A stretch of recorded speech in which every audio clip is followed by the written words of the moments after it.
On May 29th, the actress Sydney Sweeney, you know the one in Euphoria who spent half the season crying over Nate? Her. So she made an announcement that had a lot of people, including myself, in a chokehold.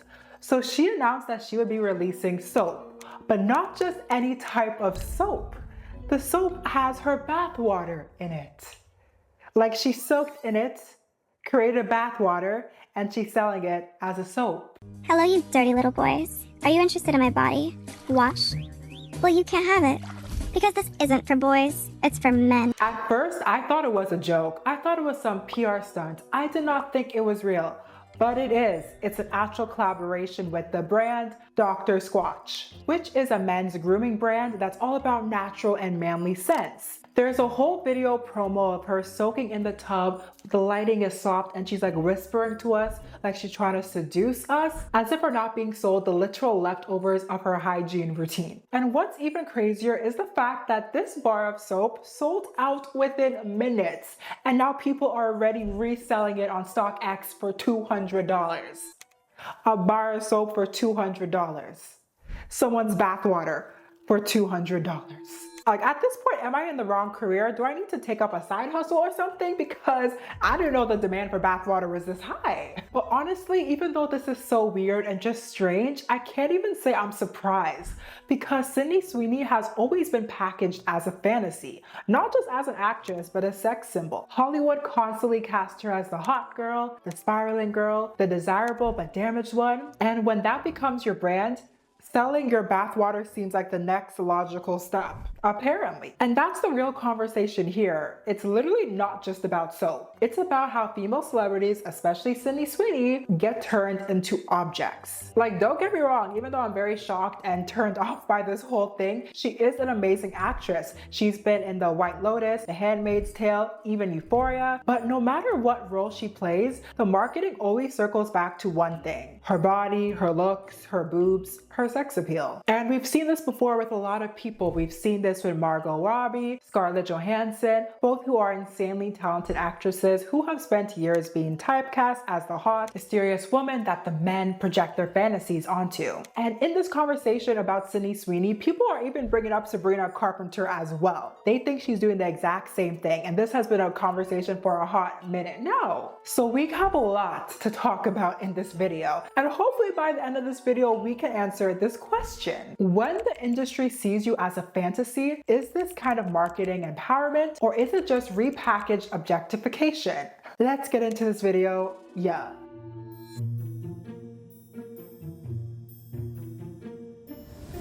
I have another channel called NK & Co where I post the behind the scenes of my videos and what's going on in my life. So if you are interested in that and interested in how I make my videos, make sure you go over there and check it out. It's a fun time, it's chill vibes. So I hope you enjoy it, and let's continue with this video. Part 1. Who even is Sydney Sweeney? So let's start from the top, because some of y'all may not even know her, and this might be your introduction to her, and I don't want that to be your introduction to her. So let me explain who she is before we get into the bathwater controversy. We're gonna talk about how she started her career and the moments that led up to her releasing her own bathwater, even though she is a highly successful actress. So let's get into it. So Sydney was born in 1997 in Spokane, Washington, and she's one of those actresses who has been grinding for a hot minute. But most people didn't really clock her until Euphoria, including myself. I was introduced to Sydney while she was in Euphoria. So she booked her first movie role at the age 12, and it was like a zombie horror film. It was called ZMD, Zombies of Mass Destruction, and even her younger brother got in it too. And after this movie role, she was able to convince her family to move from Washington to LA so she can pursue her dreams in acting, which sounds wild in the beginning because it's such a big leap to take, but I'm glad it worked out for her, and shout out to the parents who are willing to sacrifice a lot to support their kids' dreams.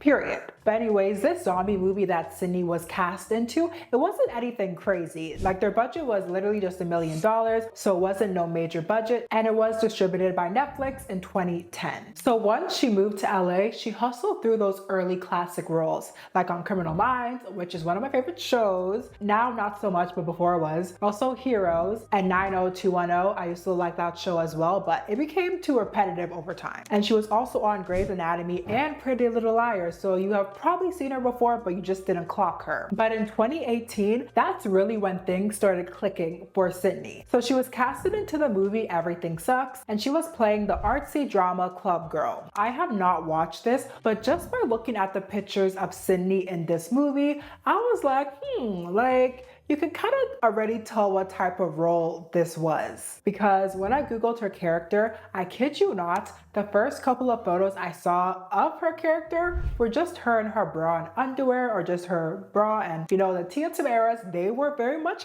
out. And I was like, oh, is it that type of show? Like, what's going on? Like, maybe that's just what the show was giving, or maybe Google was trying to thirst trap people into watching the movie, so that's why they showed her in that light. I don't know. I did not watch the actual movie, so I don't know how her character was, but I just find it interesting because 2019, that was really her breakout role when she was casted as Cassie in Euphoria. So I guess I just assumed that that role was her first role at being like a sex symbol. I just didn't expect her prior roles to be like her Euphoria roles. I don't know why I did. But either way, this sets the tone for how she's presented on the screen. Young, desirable, and always a little bit sexualized, whether the story calls for it or not. Then also, Sydney was in The Handmaid's Tale as this obedient wife in training. So both roles are the total opposites. I'm really glad she was casted in the show to show her range as an actress. And I have read the book The Handmaid's Tale when I was in high school, and the book is phenomenal. It's such a good book. I have not gotten around to watching the show, but I definitely want to, just because the book was literally like, it's so good. So I definitely recommend that book. Also the show, if you have watched it, let me know if you like it, but I'm definitely gonna get into it. But as I said, I'm glad that Sydney got this role because I kind of felt like she was only getting specific roles, and I'm like, girl, I'm sure she has the talent and the range to be in other roles other than the pretty, blonde, gorgeous girl lover interest. You know what I'm saying? So I'm really glad that she was casted in that show. Sydney played Eden, who was this quiet, devoted, and super obedient character. So as I said, very, very different from the previous role. And that's important because let's not act like Sydney just became famous and blew up because of her roles. Like, of course, she can act. She is very talented, so don't get me wrong. But of course, her success is also attributed to her looks. The industry sees her as a sex symbol. And that's why she keeps getting casted in these roles that show off her physique, that make her look attractive. It's literally very similar to Margot Robbie, in my opinion. She's always the desirable girl, the messy girl, the girl people fantasize about or project onto. And that is definitely key to understanding this whole bathwater soap thingy that we're gonna get into the next section. But if we fast forward to 2021, she's in The White Lotus and she's playing Olivia, who is the most insufferable Gen Z rich kid ever put on screen. And I say that with love. She's judgmental, bored, addicted to drugs, smarter than everyone, and still a total mess. But still, Sydney did a good job in the role, and that show is extremely popular. And her character in White Lotus is similar to her character in Euphoria, just because both of them pissed me off. I am so sorry, but Cassie was so annoying. That girl was way too boy crazy. Like, I literally wanted to grab her by the shoulders and just shake her. Be like, girl, please touch some grass, because why in every new episode you're finding a new way to humiliate yourself over a man that's not even worth it? It was just giving zero dignity, but honestly, I think that's why I just couldn't look away. The show was too good and I just wanted to see the mess. But yeah, her character annoying as hell. Then she dipped into rom-com territory with her movie Anyone But You. And this movie I watched, it was super cute. And usually I hate rom-coms just because I'm a hater. But this one was cute. Like, I don't know if it was just me. Maybe I need to rewatch the movie. But I felt like in some scenes, it was hard to believe what she was saying just because it didn't feel like it was good acting, but maybe I need to watch it again. But either way, the movie was giving what it was supposed to get. Then Marvel tried to wrap her into that mess that was called Madame Reb or Madame Reb. You know that movie. The reviews were so bad. Like, I swear they got like a 10% on Rotten Mangoes. Girl, I don't know, but it was bad. If you have watched it, please let me know in the comments and tell me if the movie is gonna piss me off and waste my time. But you know, I'm not gonna hold it against Sydney because everyone has their flop era. Not all movies are gonna do well. So maybe the movie just really sucked and it just wasn't meant to be. But to top all of this off, Sydney is doing very well for herself, and she even started her own production company called 50/50 Films in 2020 because she wanted women to have more control in Hollywood. And the first project is actually an HBO series called The Player's Table, where she's gonna star and produce, and also Halsey's in it too, so I think that'll be cool. So yeah, as you can see, Sydney, she's not just some pretty face. She has talent, and she is a full-blown industry player. So whether you love her or hate her, you can't say she's not booked or busy. She has already starred in so many successful movies, and she's literally always working. And you would think that someone who is always working would have their money up, like, you know, the money will be moneying. So if the money is moneying, why would she want to sell her own bathwater? Let's get into this mess. Part 2. The bathwater controversy. Okay, so before we get into this controversy, I wanted to ask y'all a question on Instagram, so this is what I asked. When an actress is always in sexy roles, do you think that's her brand, writers are lazy, it's profitable, or that she has no acting range? So 24% said that's her brand, which is fair enough because some actresses definitely lean into it. If you're always cast as the hot girl, eventually people just expect you to show up, be hot, and that's pretty much your whole contribution to the plot. That low-key rhymed. Period. Hashtag bars. Then 14% said that the writers are lazy. And period, drag them. Because yeah, sometimes it does feel like the Hollywood writers, they only know how to write women a specific way, as one-dimensional. As hot, broken, and obsessed with a man that doesn't want them, or just feeling the need to be saved. Obviously, this does not apply to all movies because there's amazing movies out there, but I feel like for quite a while, women were mostly one-dimensional characters. Then 11% said she has no acting range, which is, ooh, that's some tea right there. I would say that this answer shows us how easily people confuse the roles that people have with how they can act. Because if you're only given one role, of course people are gonna assume that you can only do that one role and you have literally no range. With that being said, I do feel like some people, they're typically just good at one role and they should stick to it. I'm not gonna name any names because before y'all say I'm a mean person, but I feel like in some cases that is true, but not for everyone. But then 51% of you said that it's profitable. And there it is, that's the core issue. Sex will always sell. It always does and always will. Hollywood isn't just casting women in hot,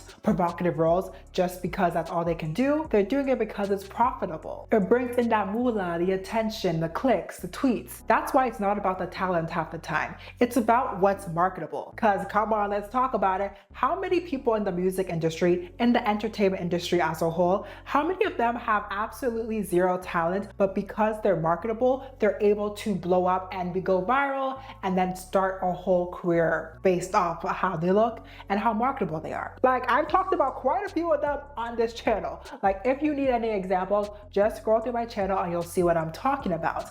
But that's really the big thing, marketability, how marketable they are. And I feel like Sydney Sweeney does fit into this category just because she is very attractive. And as soon as she became mainstream, men were just obsessed with her and so thirsty. I'm like, y'all need milk for real, because I'm not understanding why you're acting like a dog when you see a photo of her. Please have some decorum. And that's what she's doing right now. Sydney is literally capitalizing off of all you thirsty people out there because it's profitable. But thank you so much for participating in my polls. It makes the videos interesting. So if you want to be part of future polls, make sure you check me out on Instagram, NKsWorld with 2 Ds, and let's keep on going with this video. Okay, but now let's talk more about this soap. So recently she dropped this limited edition bar of soap with Dr. Squatch, you know, the men's grooming brand, period. So this soap is called Sydney's Bathwater Bliss. That's what it's called. I'm not joking, you can search it out. Apparently she did an ad for the same brand a while ago, I think about a year ago or just a couple of months ago, where she was looking very hot, very seductive, very provocative, and she was the face of the brand in that ad, if that makes sense. Which is interesting that they need a woman to be the face of their brand that's targeting men, because if it was a woman's brand and they're trying to target women, they're not going to use a man to do that. So it's very interesting how they use a woman to market a men's brand. And in the original ad that Sydney was in, people were like, oh, where can I get her bathwater from? I'm trying to get that bathwater because y'all have no decorum. And I guess the team saw it and they wanted to capitalize off of people's thirst, because y'all be thirsty for real. Y'all don't even know how to give normal compliments no more.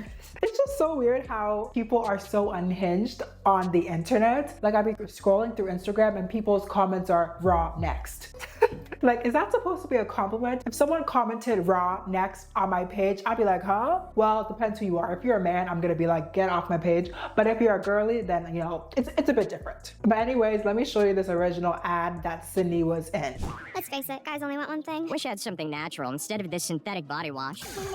Sydney Sweeney, body wash genie? Dr. Squatch Natural Body Wash for men. Dr. Squatch Body Wash for men who prefer natural. And as I said before, I just find it so interesting that we need women to help promote men's products. Like, y'all really needed Sydney Sweeney to tell you to go take a shower and use soap? Come on. But after people were joking about wanting Sydney Sweeney's bathwater, the Dr. Squatch team and Sydney decided to actually make it happen. So this soap is made with pine bark extract, exfoliating sand, some earthy woodsy scent, and yes, allegedly a touch of her real bathwater. Just a touch, not a bucket, so y'all relax. So they dropped 5,000 bars on June 6th, and it was a limited release, $8 each. And honestly, I'm surprised that the soap didn't cost more, just because I know y'all are thirsty and y'all are gonna pay whatever just to get a little sprinkle of her bathwater. So I'm surprised it's not more expensive, but maybe they didn't want to scare people away with the prices. And since the soap sold out so quickly, I wonder if they're gonna do a restock to get more money,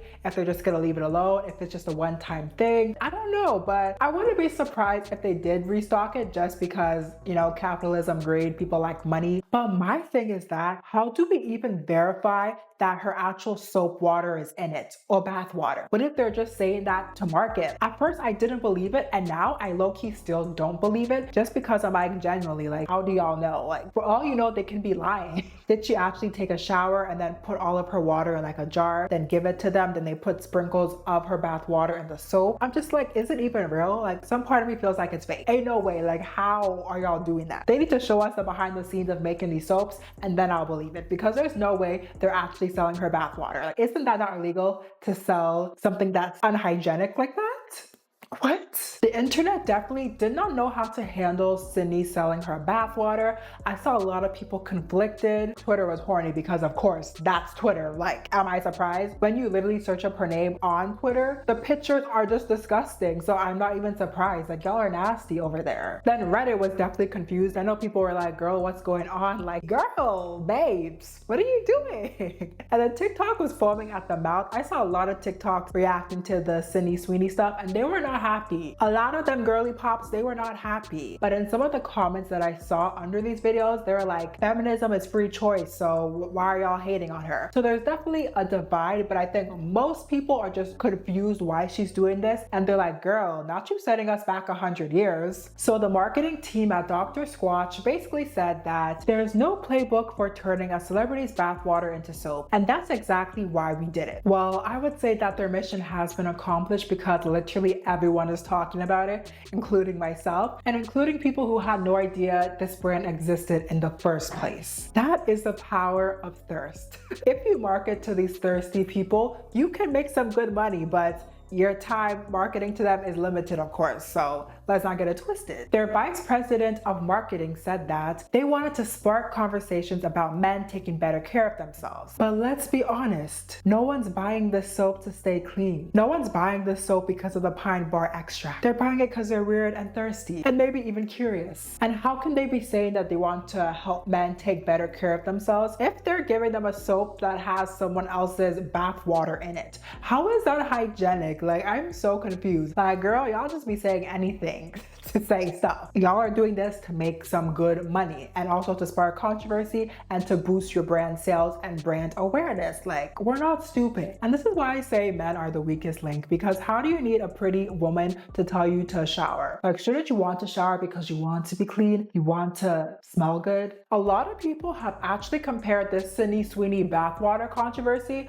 to Belle Delphine, and she's an infamous gamer girl who sold her bathwater previously, I think back in 2019. 2019. Belle Delphine is a South African-born British internet personality who blew up in 2018 with cosplay content that blurred the line between meme, erotica, and just chaos. She even created a fake Pornhub account, and she launched a project called Gamer Girl Bathwater. Then she even got banned on Instagram and took a break from social media, but then came back with an OnlyFans full of explicit content, and she made some YouTube videos as well that were pretty explicit, but I'm pretty sure YouTube forced her to take it down, or they banned her account, but she got it back. She does a lot. That was a quick little summary of her life. But yes, she did indeed sell jars of her bathwater, so not soap, just the bathwater. So at least Sydney, she gave the men soap so they can at least smell good. But Belle, she just gave them the jar of her bathwater. She sold the jars for $30 each. You may have guessed it, but they did sell out. They sold out in 3 days. It only took 3 days for y'all to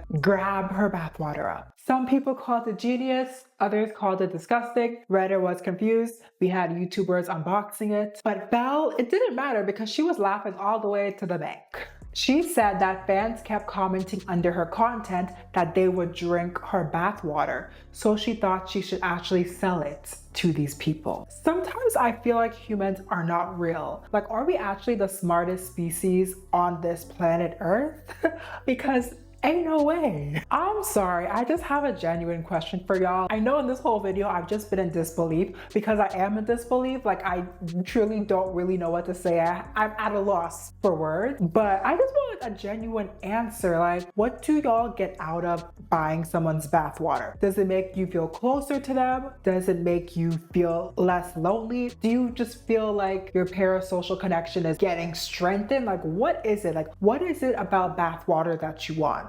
Y'all just give me your theories down in the comments because I am concerned and I am confused for y'all. There were even some articles that were saying that Sydney was copying Belle by selling her bathwater, but I'm sure other people have sold their bathwater or worse things previously. But anyways, it was reported that Belle sold 600 jars, so that means she made about $18,000 just off of her bathwater. So that's why I'm wondering, like, do I need to go into a different profession? Like, hello? Do I need a side hustle? Because clearly the bathwater industry is booming. And this actually reminds me too, like, I think I got this email like maybe 3 weeks ago or even a month ago, but I was just scrolling through my email, seeing what's up, checking it. I don't usually check it because I have my agency to check it for me, but I was just looking through my email. Then I saw this one email and they were like, I'm a fan of your work. I love you. I think you're great. But I was just wondering if I could get a photo of your toilet. I was like, what? A photo of my toilet? What? I was just so confused because I have never been asked anything like that in my life. I was like, what's going on? I just needed a moment to like compose myself. But then after I was like, how much you paying though? I didn't ask that though. I did not reply to this email, but it was in the back of my head. I was like, I'm wondering how much they're gonna pay for this. Because these people, you never know. They could pay 50K, 100K, 200K just for something like that. So I was like, should I have asked how much they were gonna pay me? Because, you know what I'm saying? Because I have heard of many weird things on the internet that people be selling, like their underwear, their bras, things that are even more nastier and weirder than that. So maybe the toilet is a turn on for that person. I was so close to being like, yo, how much you paying? And then I was gonna go to IKEA and take a photo of a bathroom there. That was my game. But they may be watching this video right now, so I just kind of exposed myself, but I don't know what to say to that. I'm not desperate for money. If I was desperate, maybe. But with this whole controversy surrounding Sydney, I feel conflicted because on one hand, I'm like, yes, milk these thirsty people's pockets, like milk them. If they want to spend money off of this weird stuff, take their money. But then on the other hand, I'm like, girl, you don't need this money. You are successful. And also, it comes to a point where you don't need to do things to tarnish your image. Like me, I would never take a picture of my toilet. Like, that's ruining my image. Just for what? For money? I don't need money. Like, I mean, yes, I need money, but I'm not desperate for money. Maybe if I had no image and I was homeless on the streets and someone was gonna pay me 50K just to send that, of course I would. But I feel like when you're someone who is like Sydney Sweeney, why? When I searched up her net worth, it said $40 million.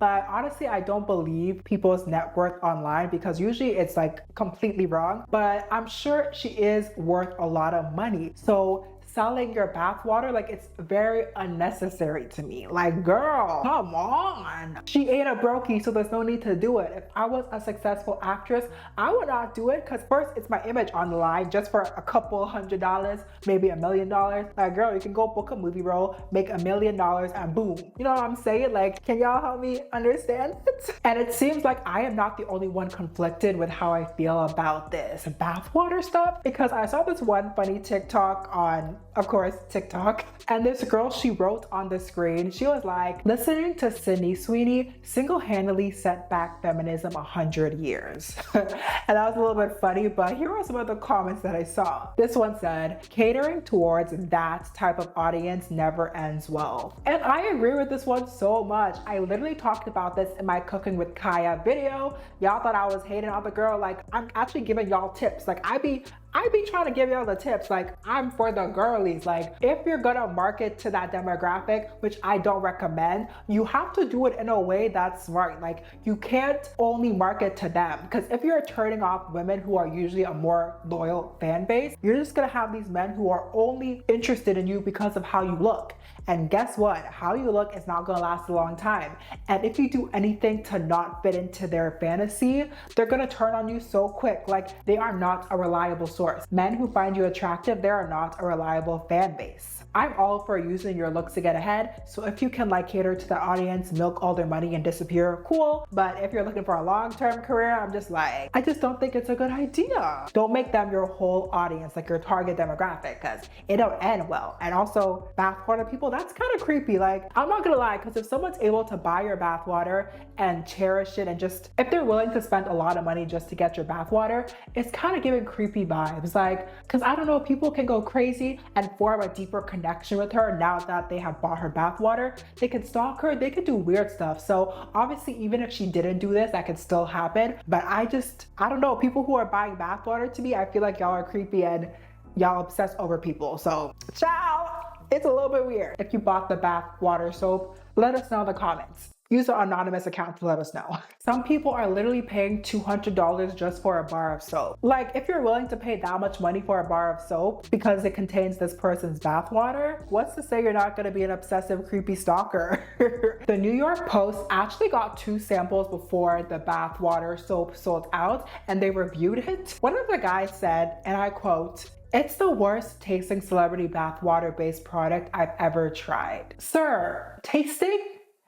You have tasted the bathwater soap and you've tasted other bathwater soaps? Like, please tell me you're trolling, please. Another reviewer said, "It's the closest I'll ever get to Sydney's bathtub." And that's the part that's kind of giving me the ick. It's kind of being like, ew, because it isn't just soap, it's a fantasy. And y'all don't care to be clean or how the soap actually works. Y'all just care that it came from her, that it's a limited edition piece of a woman that you will never meet, but feel weirdly connected to just because you find her attractive. Like, the parasocial relationship is definitely parasocialing right now. Speaking of that, I wanted to ask some questions on Instagram about this. So this is what I asked. Who's more likely to fall into a parasocial relationship? So 19% said men, 28% said everyone equally, then 26% said that it depends on the creator. So it seems like a lot of y'all were very much divided on this question. I do feel like everyone equally can fall for it, but it really also just depends on the creator, but also the person too. Like, every 2 seconds on the internet, people are talking about the male loneliness pandemic or epidemic. So I do feel like that's why I'm kind of leaning towards men as well. They're the most likely to fall for a parasocial relationship. So I feel like if they see a girl online and she's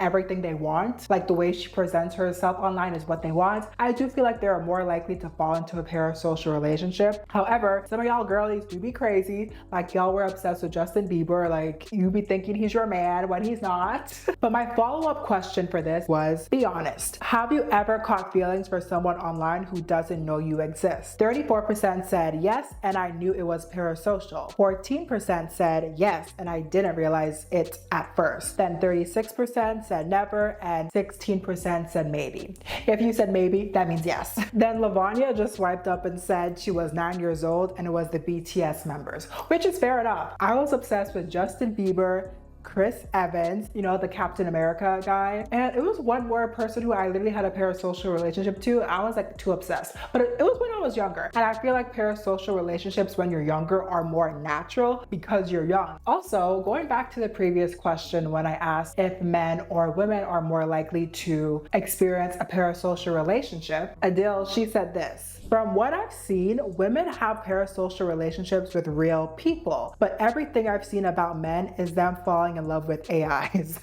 There's a whole movie based on it, right? Wasn't it called Her? This man was in love with an AI person. And what else? I swear I've seen it too before, but I can't think of any examples off the top of my head. I mean, I'm not gonna generalize all you men, so don't like try to fight me. But one thing I will say is that I feel that some people think this way, because when it comes to women, like we're more understanding and willing to compromise things for like the perfect partner. Like you're not gonna get every single thing you want in a partner. For the most part, like you'll get most of it, but maybe not everything. Maybe like one thing will be off. We're willing to look past it, maybe look past your looks, maybe look past certain things like maybe your bank account, I don't know, things like that. And I feel like since we're able to overlook those things, we don't need that perfect man. However, I do feel like men tend to want the perfect lady and they won't stop until they get her. They may be married now or be dating someone, but just because they're dating someone now doesn't mean that they want her forever. You know what I'm saying? Hopefully I'm explaining this right, but I just feel like men are less likely to change their type and change their standards on their future partner. While women, I feel like maybe a guy may not be your type at first, but you grow to love him, so you're willing to look past the things that he doesn't match, if that makes sense. So yeah, overall parasocial relationships are a mess, but thank y'all so much for participating in my polls. As I said, it always makes these videos interesting, so make sure you don't go nowhere. Keep watching this video for more polls, and if you want to be part of a poll, you can check me out on Instagram and K's World with 2 Ds. Part 3. The price of being a sex symbol. So being a sex symbol might seem like the ultimate flex. You know, you're desirable, you're beautiful, the world is obsessed with you, but what no one talks about is the price that you pay for that title. Once the world sees you as that, it's hard to be seen as anything else. Your talent's overlooked, your personality is flattened, your boundaries are constantly tested.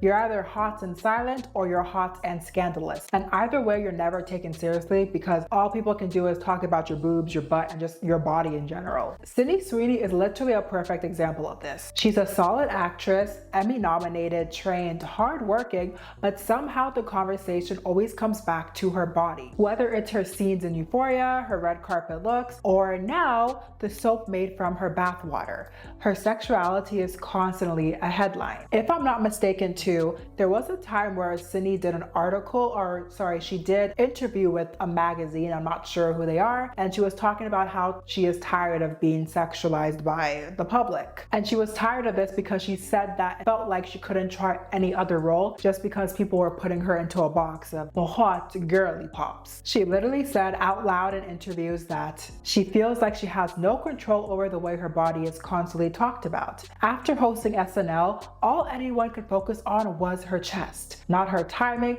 not the sketches, not the delivery, just her boobs over and over again. She told Variety that it's like people don't even see her as a person anymore. They see her as something that they can own. Sydney says, and I quote, "People feel free to speak about me in whatever way they want. Like I've signed my life away," unquote. Like the moment she took off her top in Euphoria, people stopped seeing her as Sydney and just saw her as a hot object for their consumption. And this isn't about whether she chose to do these nude scenes, because men do sex scenes all the time, and just because they do a sex scene, people don't automatically see them as a sex symbol. Like, let's keep it a stack. Nobody's reducing their career because of that scene. But when it comes to Sydney and other women as well, it's like you do one scene like that and that's all people can talk about. That's all people think about, even though there was 2 people in the scene, not just Sydney, also men, but it doesn't affect men the same way. It's like the world collectively decided that her body is more important than her talent. She even said that she felt ostracized growing up because she developed early. And I feel her on that. I don't have the big girlies, I don't have the Tia Tamaras, they're not big, but my back backside, it's bigger, especially when I was younger too, because I was overall a bigger kid. I was on the thicker side. So my bunda was pretty big, and it was really annoying because when you see all your peers who are flat and just slim and don't have to worry about people looking at those areas, you get jealous because I was so jealous. I did not want a big bunda. I was so annoyed. I'm like, bro, I'm just a kid. I'm annoyed. And I just felt like I had to grow up faster because when adults would make comments on the bunda, I would know what they meant by it, but I didn't like it because I'm like, bro, I just want to be a kid. I just want to wear cute little kid clothes. I do not want to be seen in this light. I don't want it. And what made it worse too was how differently I was treated from my peers. Like, I was so annoyed when I would see all the girlies. They would wear like these cute little clothes. They could wear skirts and it'll be short, but because they were pretty flat, like it was seen as harmless. But if I wore it, like, yeah, my shape was bigger. So the skirt would be even shorter on me and just look crazy. And I was sad that I couldn't wear it, but I didn't even want to wear it just because I knew people would look at me and make comments. And I was like, I don't want this. But yeah, because I had the big bunda, I had to wear baggy clothes. And it's a really specific kind of shame. You're not hiding yourself because you want to. It's because the world is already looking at you through the wrong lens. And that's exactly what Sydney is talking about, but with her Tia Tamaras, with her boobies. When your body gets sexualized before you even understand what that means, you lose a part of your childhood. You start self-policing how you move, dress, and exist just to feel safe. And now Sydney is also experiencing that same thing, but in Hollywood and on a bigger stage with millions of people watching and millions of thirsty men watching. It's like no matter how talented she is, the conversation, it always circles back to her body. I follow Complex on Instagram. They're just like a magazine company. Literally every time they post Sydney Sweeney or even Margot Robbie, the men in the comments are so thirsty and it's just weird. And at this point, I'm just like, are you commenting these stuff because you genuinely find her attractive, or are you just commenting it because it's a trend to say these crazy things about Sydney? Either way, it's weird because these are two super talented women with serious range, and yet most of the discourse is reduced to she's so hot, or mommy, or raw, or just like weird stuff. And I would say the worst part of all of this is the fact that it's so normalized. It's normal to say crazy things about Sydney or Margot, like it's weird. I also want to bring up Sabrina Carpenter as well, because there was a comment that mentioned her. They didn't like her new rebrand and they felt that it was very similar to Sydney's. But I will say though that I feel like Sabrina is a bit different, and I actually made a full video breaking it down, so make sure you watch that video because it's one of my favorites, period. I would say though, I feel like Sabrina is a bit more self-aware, almost like she's in on the joke. She's playing up this flirty, chaotic bimbo energy that feels theatrical, like a pop persona. Sabrina's literally, she's making fun of men who don't know how to hit the spot and make her finish. She makes comments like that. But on the other hand, she does have songs like Bedchem, which I guess do lean into that freakiness and being like attractive and stuff. I feel like she makes fun of guys though in her music and also at her concerts. So to me, it doesn't necessarily feel like she's appealing to men, but I know she is because like her whole look is definitely, it's more catered to the male gaze. But if you listen to her music and her shows, I feel like she's not exactly doing that. Hey everyone, it's NK. What's up? How y'all doing? So I'm just hopping up here real quick just because I wanted to talk about Sabrina Carpenter a bit more. When I filmed this video, her album cover had not come out, so I didn't see it. And I feel like some of my opinions have changed since, so that's why I wanted to hop up here and just talk about it. So anyway, Sabrina Carpenter's latest album is gonna come out in August and it's titled Man's Best Friend. So she released the album cover and a lot of people were talking about it, so that's why we're going to talk about it right now. So this is the album cover, as you can see. So it looks like she's on her hands and knees. She got her heels on, a very short dress, and she's touching a man's knee and he's grabbing her hair. Well, we're assuming it's a man. Could be a lady, but it's giving man. I do have quite a bit of thoughts on this photo. And here's the thing, like, it's one thing, to be like sexy, to show off your curves, do all that, cool, do you, boo. But then when we're playing right into like the male gaze, like the fact that there's a guy literally grabbing her hair just like a rag doll, I'm just like, come on. And then the title of the album is Man's Best Friend. So you can make some assumptions if you're seeing her being dragged by a man and she's his best friend. Like, I'll be honest, I'm not a fan of the album cover. I would have preferred if she wanted to do something sexy to do it, but just to take the man out of it. I will still listen to the album. I'm sure it's gonna have great music, but just the fact that the album title is Man's Best Friend and it's accompanied by her being on her hands and knees for a man grabbing her by the hair, it's just like we're feeding right into what women have always been seen as for years, just as men's sex dolls, you know what I'm saying? So maybe I'm reaching too much. I just not a fan of the album cover. She could have done literally anything else, because even recently she dropped her Rolling Stones cover and she was basically nude. And to me, I like the shoots because I'm like, at least like, even though sure we can argue that that cover was leaning into the male gaze, but at least she wasn't being seen as some sex doll for some random man out there, because her album cover is low-key giving that. Anyways, I just wanted to read people's reactions to this cover because there's a lot of strong reactions. So let me just read some of them. So this person said, women face horrific domestic abuse and degradation at the hands of men every single day worldwide, but she wants to profit off of imagery of herself being degraded, comparing herself to a dog. Pandering to men will never be feminist. I don't care if the lyrics say F men. And I mean, that's a good point. I did mention before in my original commentary that Sabrina is literally saying like F men, men suck, y'all can't find the spot. So that's why I was like, I don't think she's really pandering to men. But with this album cover, it's just a little bit odd. I feel like if you want to do sexy, there's a different way to do it, not this way where you look like you're the toy for a man. And this one said, you don't criticize misogyny by dressing up as something so dehumanizing as a sex doll or posing like you're a man's dog while he grabs you by the hair. Not saying that they're centering men either, but there's literally not any form of feminism in these photos, as some of you say. And these are the two photos that they're talking about, as you can see. And I'm not saying we have to be modest 24/7, because that's not the case. I don't do that. When you're literally acting out their fantasy, their desires, why? And I feel like I'm getting that with Sabrina Carpenter's album cover. This one said, we made the wrong person famous. She seems incapable of imagining a different aesthetic. This is all she does. Even if framed as funny or satire for shock value, it's neither subversive nor empowering. It repackages harmful, overused tropes for controversy and profit. They also made some points too. I wouldn't say that we made the wrong person famous, because Sabrina is talented and she has good music and her shows are really well done. However, I can get what they're saying.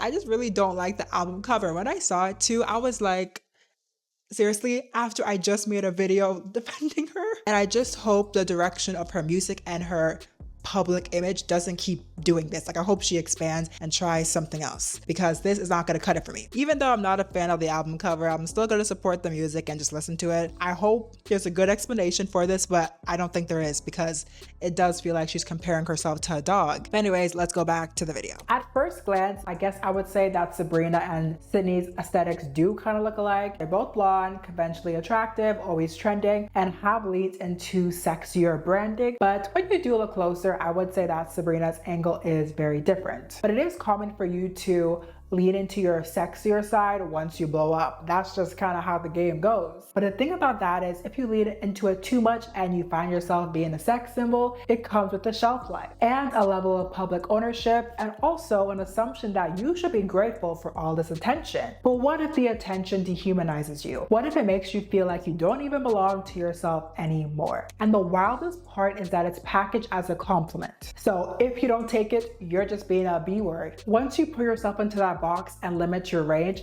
it's going to be really hard to get out of it. I honestly thought that Sydney was getting herself out of that box, because her more recent roles have felt serious, but she's also starring in this movie. I don't know when it's going to come out, but I'm pretty sure it's a biopic of this American wrestler, and that role feels like it's actually going to show her range, because it's gritty, it's intense, it's emotional, and it's the complete opposite of the hypersexualized image that people keep pinning on her. I'm not sure when the movie's dropping, but I'm definitely excited for it, because that's the kind of role that could change the conversation. You know, Sydney has the talent. She's not just some hot girl on TV. She's a legit actress, a producer, a storyteller. And that's why I find this whole bathwater thing just confusing, because what are you doing?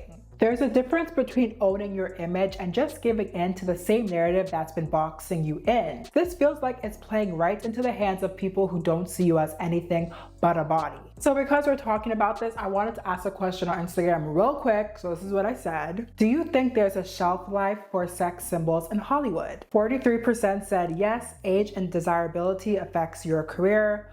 5% said no, talent always outlasts looks, a very small majority. And then 27% said only if that's all they're known for. Then 25% said depends on how they evolve their image. And that's true. It depends how you do evolve your image. And with Sydney, I also feel like maybe she is just so tired of people sexualizing her that she was like, you know what, F it. I'm gonna make some bank off of y'all thirsty mother truckers. As I said, I'm all for using pretty privilege as an advantage. If you have an advantage anywhere in life, use it, because life is unfair. So use that advantage to get ahead if you need to. But selling bathwater, girl, you don't need it. And I feel like you're trying to reduce your image or reduce your career into something that it's not. When you're insanely talented, you're amazing. So it's just a little bit confusing, I would say. But at the end of the day, Sydney is insanely talented and she's doing well for herself. So I wish her the best. I will definitely watch all of her future films, but this bathwater situation, it's a chop, it's a wrap, and I'm not a fan. Back to our question that I asked you earlier in this video. Hopefully you have been able to answer it. When the industry sees you as a fantasy, is this kind of marketing empowerment, or is it just repackaged objectification? And I'm gonna answer this one right now. It's repackaged objectification.